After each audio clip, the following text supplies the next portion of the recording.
What's happening, guys? Welcome back to the channel. It's me, Rocco, again. Hope everyone's having a good night or good morning, good afternoon, whatever time of day it is where you guys are. Just thanks for joining me. Just watching me pour out my love for some fucking awesome albums, and today's no exception. We're going to be talking about Uriah Heep's second album, Salisbury, from 1971.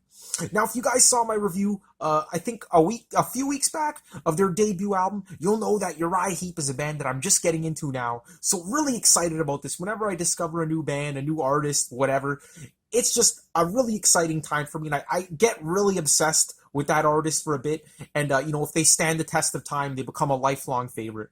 Right now, I'm obsessed with Uriah Heep. And I really, really do think they're going to be a lifelong favorite of mine. Because they're similar and distinct to a lot of my favorite bands. Like, they have a lot of fantastic elements from Sabbath, Zeppelin, Deep Purple, with the heaviness, especially with the heavy guitar riffs and the organ sound. Very similar to Deep Purple. So if I end up liking these guys even half as much as Deep Purple, they're going to be one of my favorite bands. And so far, I'm loving what I'm hearing. Right now, as we speak, I've heard their first three albums. So I have heard Look at Yourself, so stay tuned for a review on that. Got to hear it a whole lot more. I'm just recently getting into it now. But Salisbury, I've had a month now, at least a month, maybe a little bit over a month, to really digest that album. And I've listened to it multiple times. And I can honestly say it's fucking amazing. I mean, right from day one, right from the first time I heard the album, I was just engrossed in it. Again, me and my friend listened to it together over Facebook. We connected, and we'd heard the first Uriah Heep album together, and that album really impressed us. As I mentioned in that review, overall, that album isn't a masterpiece, but it does have some masterpiece-level songs, like the last track, Set Your Sights, Gypsy, I'll Keep On Trying. Those songs, Come Away Melinda, those tracks there are just absolutely phenomenal, and we could really tell that this band had a lot of potential. But then when we sat down and listened to Salisbury, nothing can prepare us for the greatness of this album. Like, this album is awesome. And, if you know me, I don't like using the word underrated or overrated, but I really think that this album here deserves to be ranked alongside some of the giant albums from the early 70s in both the hard rock and progressive rock genre. Because really, this is just an amalgamation, a clash of those two genres, which are two of my all-time favorite genres. So, it's really a win-win scenario for me. There was no way I wasn't going to love this album, and I'm so glad I do. And it's just become kind of like a little bit of an obsession of mine lately. I just find this album extremely addicting. And the debut album, I still love it. Don't get me wrong, but compared to this album, there were a lot of improvements here, and it's just shows the band really progressing their sound. Again, still kind of transitional, still trying to find their footing in the whole music scene at the time, but I freaking love it. It's got a little bit of everything, but yet there's this unifying Uriah Heep classic sound that really unites all of the songs here. So whereas on the debut album, they were doing different tracks in completely different styles, creating this kind of jarring experience. You get a little bit of that here, but there's always something that reminds you, oh yeah, this is Uriah Heep, whether it be some slide guitar, some organ melodies going on there, some vocal harmonies, just that little touch of Uriah Heep that I'm just only now starting to realize gives the band this unique identity. So really awesome album, and definitely this was the one where they were diving deep into more progressive rock territory. Again, coming into the early 70s, that stuff was starting to become all the rage. So I love it. Anyway, guys, let's talk a little bit about the history of the album as always, and then we'll get into the overall review. Alright, so let's set the scene for the making of this album. So, as I mentioned in my first review of their debut album, when their first album came out, it didn't really make waves in the music scene. I mean, it definitely belonged up there with some of the greats of the early proto-metal hard rock movement, but that album there did draw a lot from other influences, and there were a few ballads there, a few just straight up bluesy tunes that kind of spaced apart the fucking classic Uriah Heep sounding tracks, with the heavy Hammond organ and heavy riffing going on at the same time, which kind of like made the album kind of slip under the radar, made it a little bit less accessible for people looking for one kind of style of music. And I'm not saying that this album's any different. Again, this album's very eclectic, draws on so many different influences. But at the time, I could totally see why this album kind of got dismissed. And a lot of people in the press hated that album. Again, the famous Rolling Stone review of that album, just totally ridiculous and pompous on their part. But yeah, nonetheless, Uriah Heep definitely were one of those pioneering bands, right up there with Sabbath, Zeppelin, and purple. They just had to find their footing. And again, history has shown that they never really reached that status, but true hard rock and progressive rock fans seem to really love this band and really seem to almost worship them as these kind of like unsung heroes of hard rock and progressive rock, and giving them kind of like this cult following, which is pretty cool. Again, they would have some big hits, but yeah, they were definitely kind of under the radar, and I really think that was due to their experimentation. They really drew from a lot of different styles and really dived into the progressive rock genre, which this album here seems to really exemplify, at least from the first three that I heard. This one's definitely the most proggy, if I could use that word. So yeah, they were kind of off to a rough start, but the band kept going, and keep going they did, because they have 24 fucking studio albums, which is incredible. Still going strong to this day, so hopefully I can see them soon when all this COVID-19 bullshit is over. Fuck that shit. But anyway, guys, so at this point here, they lost their drummer, Nigel Olsson. He only came in for a short period to record their debut album, again, sharing drum duties with another drummer. And he was actually in Elton John's band. His name was Nigel Olsson. That's it. But anyway, he had to go off to play in Elton John's band. So shortly after the release of their debut album, they got a new drummer, Keith Baker. I'm not going to say much about this guy. He was only on this one album. He would later leave. He does an okay job. That's pretty much all I'm going to say about him. You never really have those like standout drumming moments, but it doesn't really matter because the music and the songwriting is as strong as ever. Now, the major seismic shift that happened between their debut album and Salisbury was Ken Hensley. And I know what you're thinking. Wait a second, Ken Hensley, the keyboard player, he was on the debut album, and you're right, he was on the debut album, and he did profoundly influence the sound of that album, but he didn't have any writing credits. He didn't really write anything on that album, in terms of like the songs, the melodies, things like that. On this album here, he fucking dominates, and he would continue to dominate throughout the rest of the 70s. He really just took hold of the band, and came forward as the dominant songwriter. And you look at the credits, he wrote 3 of these tracks on his own, and he has credits on all the remaining songs as well. So definitely, he became the creative force behind Uriah Heep. Before, it was the kind of union of guitarist Mick Box and David Byron, the vocalist. And again, they had some pretty progressive tracks as well. But I really think Ken Hensley was strongly influenced by that genre, or at least was part of it, because again, this was the early 70s when all this stuff was blossoming and developing. And you could really see that in his songwriting. He also has a great voice, and he sings 2 of the tracks on this album, which is kind of bizarre considering David Byron, in my opinion, one of the best singers I've ever heard in my life, is the lead singer. But I don't know. We'll talk about that later, I guess. So anyway, he definitely took the reins of the band, and the band went off into some really adventurous territory on this album. Now, the main thing you're going to notice is that this album here has a 16-minute track, the 16-minute title track closing out the album. And it's not just an epic length song. It's just epic in general. These guys got a 24-piece fucking orchestra to play on this album. And I know what you're thinking. A lot of rock bands did that, like Deep Purple, Pink Floyd did that on Atom Heart Mother. And there's a lot more that I can think of. But and you think it's easy to fall. Yes, did it as well. And it's easy to fall into the trap of really a rock band bringing in an orchestra and that kind of dominating the sound. But what I love about this track here is that the orchestra's there, but it feels like they're playing alongside the band. It doesn't feel like they're dominating the band itself. It's just a perfect amalgamation of their hard rock sound and the orchestration. So I freaking love that, and it just really shows that the ambition going on there with the 60-minute track and bringing in the orchestra with all these crazy arrangements and everything, and just overall in general, there's just a lot of crazy stuff going on here. So the point I want to make is this band was off to a fantastic start, and they were really ambitious, really heading off into some adventurous territory. So, awesome album. Now, not everyone likes this album. Martin Popoff, the one of like the major metal and progressive, I guess mostly metal and hard rock reviewers or critics, who I actually love. I actually love this guy. I don't always agree with his opinions.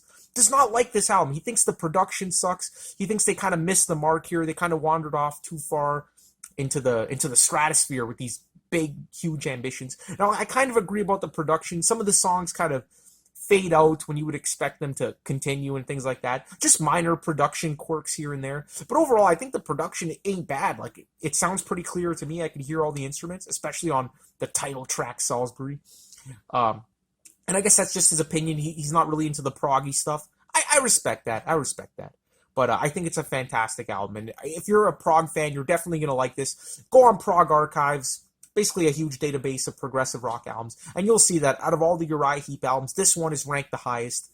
And that's an aggregate average of votes and things like that. It's not just like one reviewer giving his opinion. So that really says it all. This really is the prog fans' Uriah Heep album. And again, I've only heard their first three, so I could be wrong there. But so far from what I heard, this one stands above as like the progressive rock album.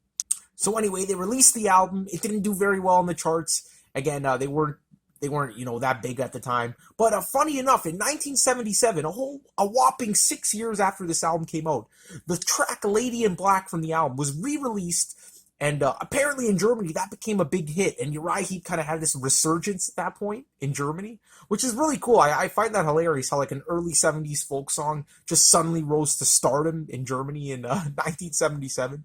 And they even released a music video at the time. By this point, David Byron was out of the band, so you could check it out on YouTube. But Ken Hensley sings the track anyway, so it doesn't really make a huge difference. And funny enough, for that track there, "Lady in Black," David Byron apparently didn't want to sing it or something, and that's the reason why Ken Hensley ended up singing it. Like, he wasn't a fan of the folky style of it.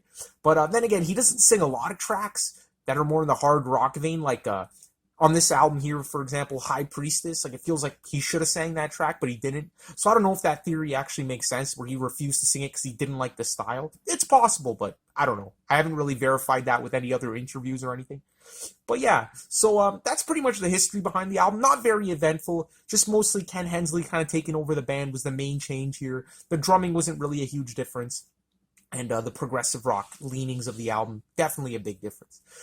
Just gotta mention the album cover quickly. I freaking love this thing. Shows this tank just bursting out with this billowing orange smoke in the background. Just a really striking image there.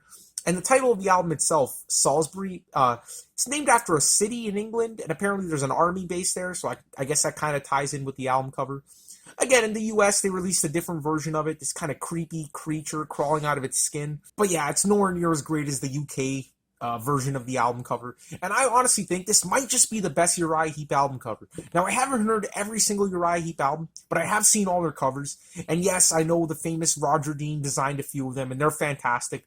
But I don't know, there's just something awesome about this tank just coming out of nowhere, the billowing smoke. Really great album cover. So for that reason alone, you know, you might not love the music on the album, but you gotta love the cover. Anyway, guys, so that's pretty much the history behind it. Let's dive into my overall review. Alright, guys, so let's dive into my overall review of this album.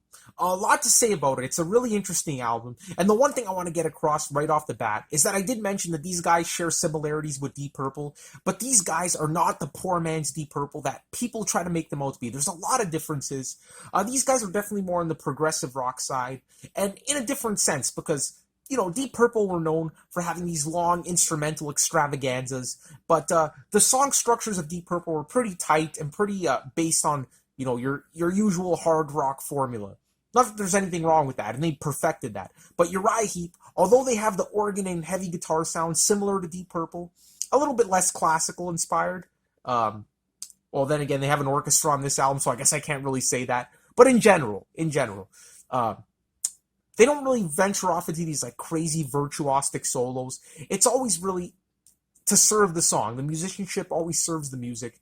And that's what I love about these guys. And they definitely have a lot of distinct qualities to them. Again, on this album here, I think they started fully developing their sound and incorporated a lot of those vocal harmonies that, again, Deep Purple wouldn't really do that. I can think of a few exceptions, like "You Fool No One" on their Burn album, but for the most part, they didn't really have any of those beautiful vocal melodies and those poppy hooks. Uriah Heep has that, and especially with David Byron's operatic vocals, it's just incredibly satisfying from a vocal standpoint, and especially on this album, I gotta mention. Man, David Byron just really breaks out of his shell. There were a few moments on the debut where he was absolutely fantastic, and I really find that on the debut album, his lower register, more subdued, laid-back, smoky kind of voice really took hold of that album.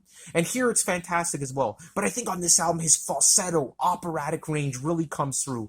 And it's just a fucking phenomenal vocal performance here. He just really goes over the top. And it's just, that's why I find it weird that Ken Hensley sang a few tracks on this album, because you have a singer that strong in the band. He should probably be singing everything. And now, nothing against Ken Hensley. His voice is great, and I know he wrote the tracks. And maybe it's true that David Byron didn't like them, so he didn't want to sing them. But I doubt that, because, to let the new guy in the band kind of write all the tracks, you gotta like him somewhat, And he was a very dominating personality, Ken Hensley, so maybe that's what ended up happening. Anyway, not too sure about that. Let me know down below if you know it. But vocally, this album's absolutely phenomenal. One of the greatest parts of the album. So yeah, definitely unique from Deep Purple. So they are not a poor man's Deep Purple. Now, in terms of the songs on this album, I mentioned that on the debut, there are all kinds of different styles on the album, and you'd get like the classic Uriah Heep sound once in a while. And what I mean by that is the heavy guitar and Hammond organ sound provided by Ken Hensley and Mick Box, respectively, or the other way around, Ken Hensley being on the organ, Mick Box being on the guitar. But then broken up throughout those tracks, you got some laid-back ballads like Come Away Melinda, with some Mellotron in there, and then you got some blues tracks and some straight-up hard rock and blues that didn't really fit in with that overall theme. Here, although you get ballads and you get a lot of like different styled songs, you always got something. You always got one of those trademark Uriah Heep moments, whether it be the vocal harmonies, the heavy guitar riffs and organ duo, or just something along those lines, that give it that Uriah Heep flavor. And I feel that's on every single track on the album. Even Lady in Black, which is kind of ironically considered the black sheep of the album, given its title. But I really do think it still has that classic Uriah Heep sound there. So a lot of variety here. You got a lot of folk-inspired stuff, some psychedelic sections, absolutely epic orchestral climaxes on the title track, which is just incredible. That's such an epic song. And for a 16-minute song, it really does not feel like 16 minutes. It feels like maybe like 10 minutes at the most. It just goes by, and that's just really a testament to the amazing songwriting on that track. How it just holds your attention throughout, and just one of those songs that does not feel as long as it is, which is great. I always love when you get a long song, but it doesn't feel long, which is honestly fantastic.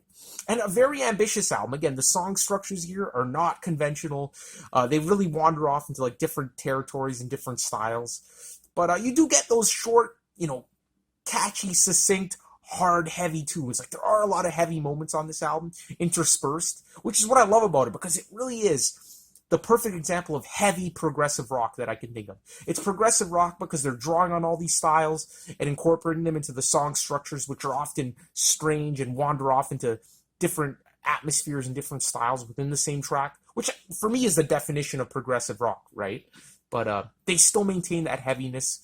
And Mick Box is just all over this album with his awesome heavy-hitting riffs and his wah-wah guitar solos. There, especially on Salisbury, the title track, there's some fantastic wah-wah guitar. And another trademark element of Uriah Heep at this point, I find, is the slide guitar, giving it this bluesy edge, which Ken Hensley actually performs. So that's on a few of the tracks as well, most notably High Priestess.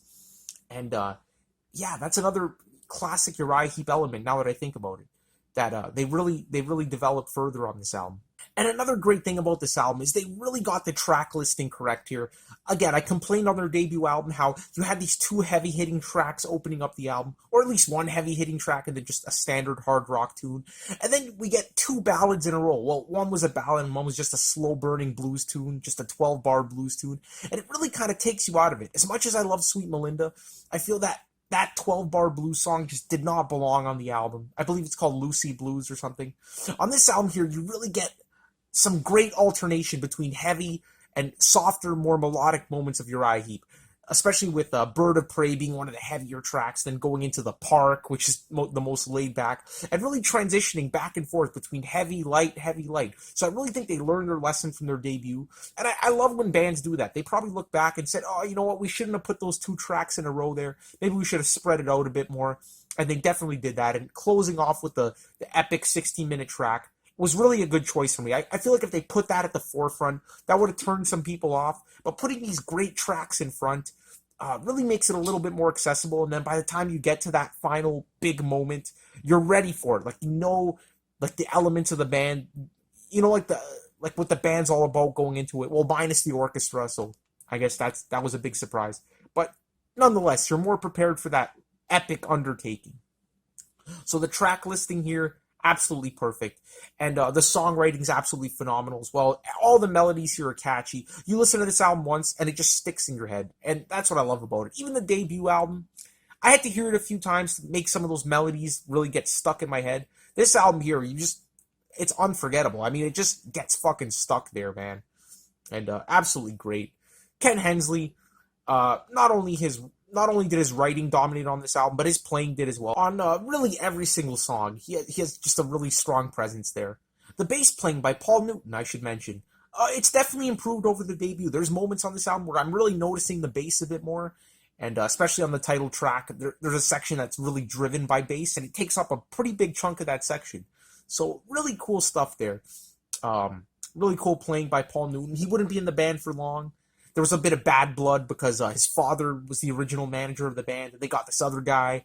And, there must have been some like bitterness going on there. Again, the jury's out on that one. You might want to comment below if you know more than me, but that's my impression of it.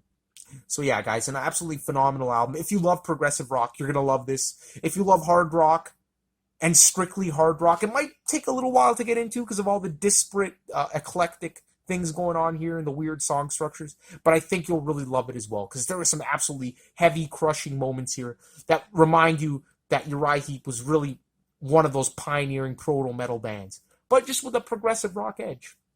So awesome, awesome band, awesome album. Now let's talk about this album track by track.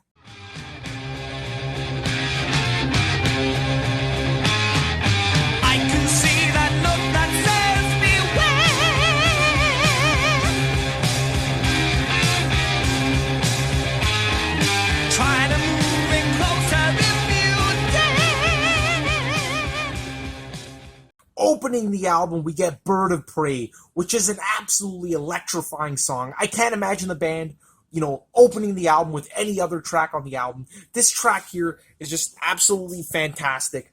Sorry, guys, getting a little sweaty down here. But it's just fucking crazy. And this song here was actually the earliest song that they wrote for the album. It originally appeared on the U.S. edition of their debut album, Very Heavy, Very Humble.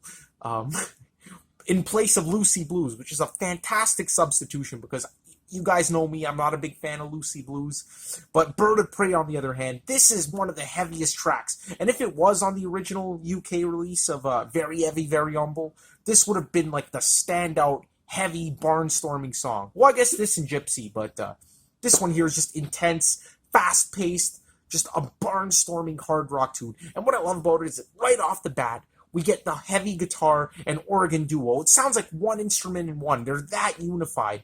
And it's really that unison between the heavy guitar riffing by Mick Box and the Ken Hensley Hammond organ that is really like that signature sound of Uriah Heep. But as great as that is, let me tell you guys, when David Byron comes into this track, he totally steals the show. His vocals on this song are absolutely mind-blowing. I mean, he's hitting these falsetto notes that are just absolutely incredible. And combined with the vocal harmonies, it gives it this operatic, kind of dramatic kind of effect, which is just absolutely incredible. And it's so intense, and it just really feels like an attack. And they really let this guy loose on the vocals. I mean, he's going all out with the falsetto here. And it might actually be off-putting to some people who aren't into that stuff. But for me, I love that intensity. I love that ferocity and operatic kind of just throwing caution to the wind and just pouring your soul out into the track. And that's what he really likes to do. And then in between the verses, I love the kind of stop and start heavy guitar riffs, which are very, very heavy. And he just totally steals the show. I'm talking about David Byron here, one of the greatest singers of all time. No joke. So for the majority of the song, it's only about 4 minutes. It continues in that vein. So very intense, very up-tempo. Then at the end, it starts getting into more bluesy territory. The song kind of shifts, and we get some nice harmonization with the hoo-ha vocals coming in every once in a while, which I always found kind of funny. In a good way, though. It's humorous, but in a funny kind of way. And it's a little bit on the bluesy side compared to the intro, which is just pure proto-metal excellence. But it's nice. It's a nice kind of outro to the track.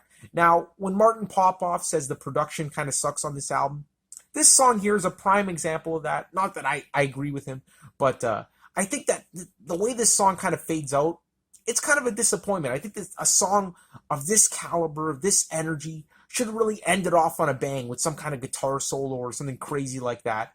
But it doesn't really happen. So anyway, kind of just fades out. That's the only flaw I would say about the song. Overall, it's just an incredible proto metal track. I would give Bird of Prey a very, very solid 9 out of 10, maybe even a 9.5 on some days, depending on how I feel. Right now, I'm going to give it a 9. Let me walk a while alone among the sacred rocks and stones. Coming in at track number 2, we get The Park, which is just one of the best Uriah Heep ballads in my opinion, at least the ones that I've heard. And this song here is just fantastic, just so relaxing. It's one of those tracks you just want to sit back and just let it overwhelm you, just let it take you over. And it's such an awesome song. And again, David Byron, just like the opening track, he really steals the show here with his incredibly sensitive, almost feminine style vocals, like kind of like the thing he was doing at the end of Set Your Sights, where I literally thought like a female singer was collaborating on the album. And if that doesn't show this guy's fucking range, then I don't know what does, because I don't know, his vocals here are just so passionate, so emotional, and but in the best possible way, in the most laid back kind of psychedelic sense that really powers through the song. And really, in a sense, this song here, sure, it's a ballad, but it has those classic Uriah Heep moments. It has the organ going through the entire track, giving it this really cool psychedelic kind of feel. And Ken Hensley does a fantastic job there. And I love how the vocals are kind of layered. Like, this isn't really, you get a lot of like fantastic harmonies, but during the verses, we got David Byron's vocals just perfectly layered with like, the high-pitched melodies in the background, on top of his bassline vocals there. It's just, oh man, it's such a beautiful moment. Just so pretty, especially now that, you know, it's May and it's starting to get hot outside and all the flowers are in bloom and everything. You just take a walk outside, go through the park and everything. This song is like literally the perfect accompaniment to that atmosphere. And coming after Bird of Prey, it was the perfect track to follow up on. It's just an awesome kind of palate cleanser between the heavier tracks on the album. And just honestly fantastic. I love the middle section where it gets into this kind of stop and start section created by the organ. It's really weird, and when it stops, we get some sound effects of, you know, children playing in the park or birds chirping and things like that, creating this really pastoral feel. And the first time I heard it, I gotta be honest, I wasn't a big fan of that. I thought it was a little bit distracting. But over time, over the past month or so, I've really come to like that section. It's just this really nice kind of proggy kind of section of the track that really just brings out the atmosphere in the song. And it doesn't last too long. It's like about a minute long, so you can't really complain there. But then before you know it, David Byron's incredible, almost falsetto, female-style vocals come back in, giving the song this nice kind of bookend feel. Just great track in general. I would give The Park a 9 out of 10.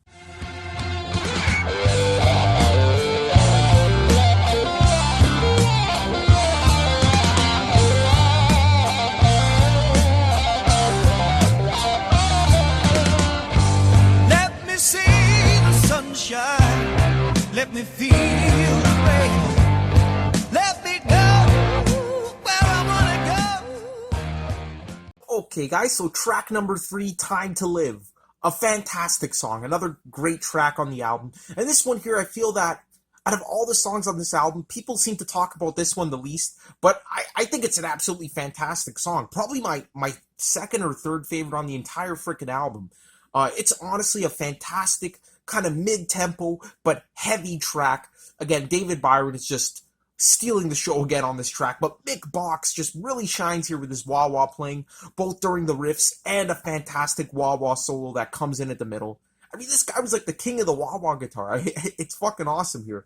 And right off the bat, this song just absolutely pummels you with this dual Hammond organ and guitar attack, and it's just this really bombastic riff just opening up the track.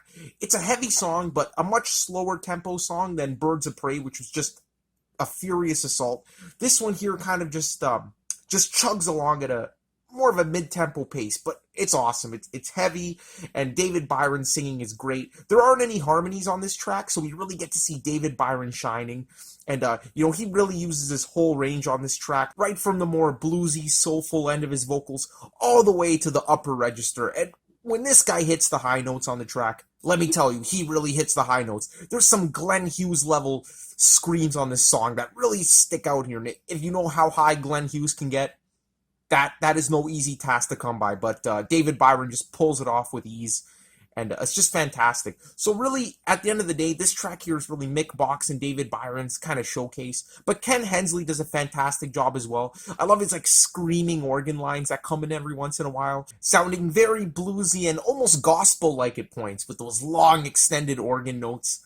Absolutely great performance by everyone on this song. So you know what? Time to Live. It's a personal favorite of mine. I'm going to give it a 9 out of 10. So far you guys can really see the consistency on this album.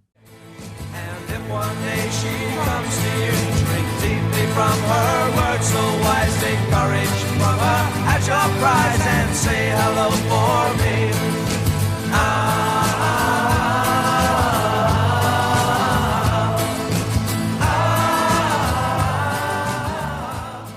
Closing out side one, we get the big hit of the album, at least in Germany, Lady in Black, the Ken Hensley written, folk-inspired song on the album. And this one here is it's just a fantastic song. It kind of feels like the odd song out on the album, having the least in common with the rest of them. At least even The Park had some organ in the background. This track here doesn't really have any organ. It's just a folky, kind of awesome, catchy sing-along tune.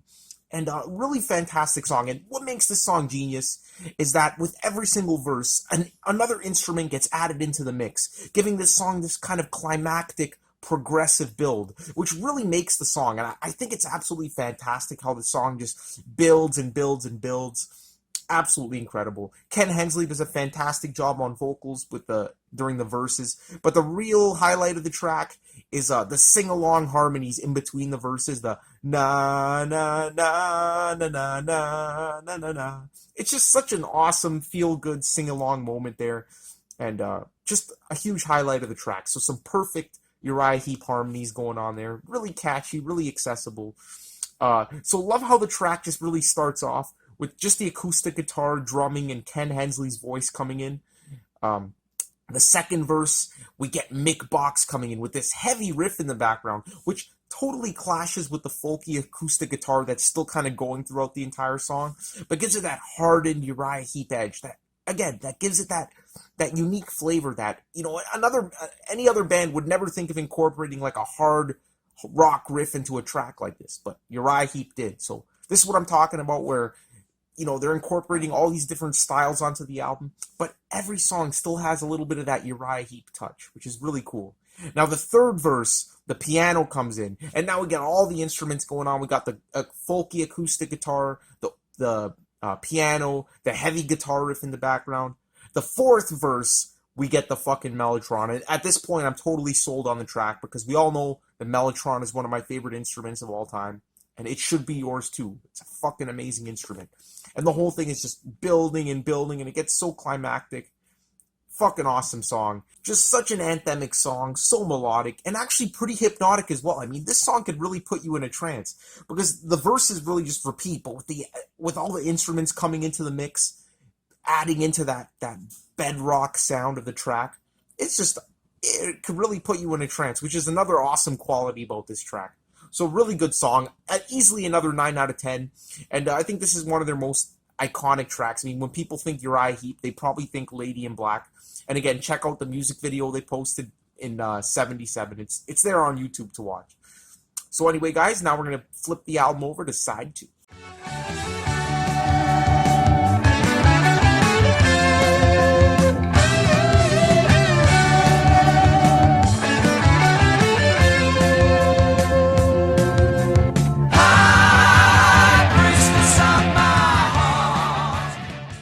So now, kicking off side 2 of the album, we get another quintessential Uriah Heep song, High Priestess.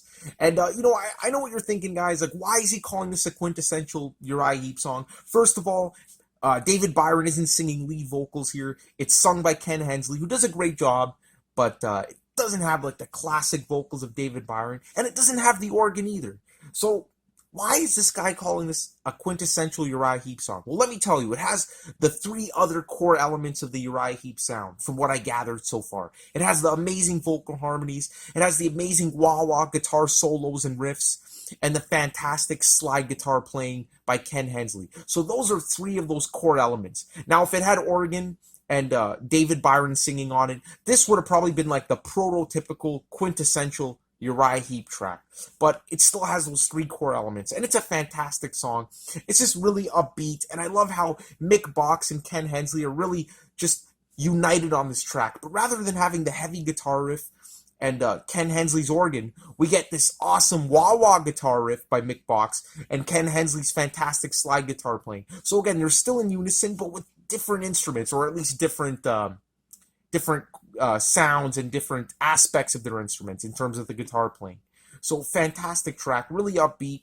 Again, Ken Hensley does a fantastic job, but I wish David Byron was singing this. But, you know, he can't really complain. He's still a fantastic singer. It's a really up-tempo, upbeat track. And I love how it closes with this awesome wah-wah guitar solo and with a slide guitar really just going throughout the entire track. And just these screaming vocal melodies, or harmonies, sorry, coming in later on the track, giving it this fantastic outro that gets really intense and just so easy to get lost in. So absolutely awesome song right here. I would easily give this a 9 out of 10 again. I feel like I'm giving every song on this album a fucking 9 out of 10, but it really deserves it. It's really that much of a consistent album. And yeah, High Priestess, definitely one of my favorites on the album. Classic.